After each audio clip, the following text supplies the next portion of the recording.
Assalamualaikum warahmatullahi wabarakatuh. Saya Diamanda Mustika, NPM saya 102231010. Di sini tentang cloud computing. Cloud computing atau CCE adalah teknologi yang memungkinkan penggunaan melakukan kegiatan komputasi atau menyimpan dan mengakses data serta program di dalam internet. Kelebihan dan kekurangan dari cloud computing yaitu advantage, virtual unlimited storage capacity, centralized or standardized data location and format allows for high probability of application and data. Little initial and maintenance cost, artinya kapasitas penyimpanan yang hampir tidak terbatas. Lokasi dan format data yang terpusat atau terstandarisasi memungkinkan portabilitas aplikasi dan data yang tinggi, sedikit biaya awal dan pemeliharaan. Kemudian ada dari segi disadvantage, yaitu access speed limited by internet access speed, lack of security and reliability, little application customization available, yaitu kecepatan akses dibatasi oleh kecepatan akses internet, kurangnya kenyamanan dan keandalan, sedikit penyesuaian aplikasi yang tersedia. Analogi cloud computing, yaitu contoh cloud computing seperti Yahoo, email, atau Gmail. Anda tidak perlu software atau server untuk menggunakannya. Semua konsumen hanya perlu koneksi internet dan mereka dapat memulai mengirimkan email. Software manajemen email dan server semuanya ada di cloud atau di internet dan secara total dikelola oleh provider seperti Yahoo, Google, dan lain sebagainya. Konsumen hanya perlu menggunakan software itu sendiri dan menikmati manfaatnya. Syarat cloud computing, beberapa syarat yang harus dipenuhi antara lain yang pertama itu layanan bersifat on demand. Penggunaan dapat berlangganan hanya yang dia butuhkan saja dan membayar hanya untuk yang mereka gunakan saja. Yang kedua yaitu layanan bersifat elastis atau scalable, di mana penggunaan bisa menambah atau mengurangi jenis dan kapasitas layanan yang dia inginkan kapan saja dan sistem selalu bisa mengakomodasi perubahan tersebut. Yang ketiga yaitu layanan sepenuhnya dikelola oleh penyedia atau provider. Yang dibutuhkan oleh pengguna hanyalah komputer personal atau notebook ditambah koneksi internet.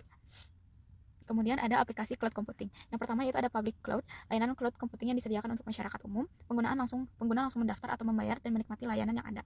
Public cloud ada yang gratis dan ada yang berbayar. Yang gratis itu ada Windows Live, Google Drive, Facebook, Twitter. Sedangkan untuk public cloud yang berbayar yaitu ada Office 365, ada Adobe Creative Cloud, and Salesforce. Yang kedua yaitu private cloud, layanan cloud computing yang disediakan untuk memenuhi kebutuhan internal dari organisasi perusahaan. Departemen IT akan berperan sebagai server provider dan departemen lain sebagai user. Contoh layanannya untuk SaaS yaitu ada Web Application Internal, SharePoint, Mail Server, database server untuk internal. Sedangkan untuk PaaS yaitu sistem operasi web server, framework, database untuk internal. Dan yang terakhir ada IaaS, virtual machine yang bisa di-request sesuai kebutuhan. Kemudian yang ketiga ada hybrid cloud, yaitu gabungan dari public dan private cloud yang diimplementasikan oleh suatu organisasi atau perusahaan. Kita bisa memilih mana yang dipindah ke public cloud, mana yang dipindah ke private cloud. Kemudian yang terakhir ada community cloud, yaitu layanan cloud yang dibangun secara eksklusif untuk komunitas tertentu dan penggunaannya berasal dari organisasi yang memiliki perhatian yang sama atas suatu hal dan bisa dimiliki dan dipelihara oleh satu atau lebih organisasi maupun pihak ketiga. Cloud storage yaitu ada iCloud, Google Drive, Dropbox, dan SkyDrive. Kemudian jenis layanan cloud computing yaitu yang pertama ada software as a service atau SaaS. Contohnya layanan produktivitas yaitu ada Office 365, Google Document, Adobe Creative Cloud. Kalau untuk layanan email ada Gmail, Yahoo Mail, Live Mail, dan sebagainya. Layanan social network ada Facebook, Twitter, Pet, dan sebagainya. Dan yang terakhir untuk layanan instant message ada Yahoo Messenger, Skype, Gtalk, dan lainnya. Kemudian yang kedua ada platform as a service atau PaaS, yaitu layanan cloud berupa seperangkat platform yang merupakan gabungan dari database, file system, web server, network, dan peralatan lainnya. Contoh Amazon Web Service, Windows Azure, Google App Engine.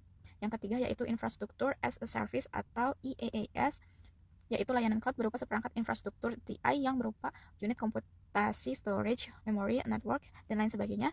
Contohnya yaitu Amazon EC2, Redscape Cloud, Windows Azure, dan sebagainya. Kemudian ada penggunaan cloud computing.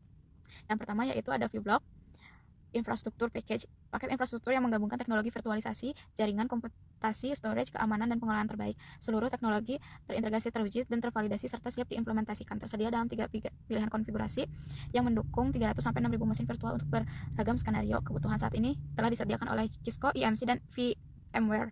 Yang kedua yaitu IBM VM Control, yaitu produk yang dikombinasikan dengan perangkat lunak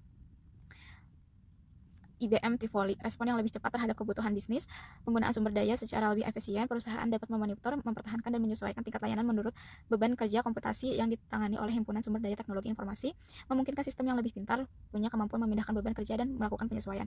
Yang ketiga yaitu ada Windows Azure, sistem operasi yang memanfaatkan konsep cloud computing alias berkomputer dengan memanfaatkan internet, aplikasi yang dijalankan pada server Microsoft dan bukan pada server sebuah perusahaan.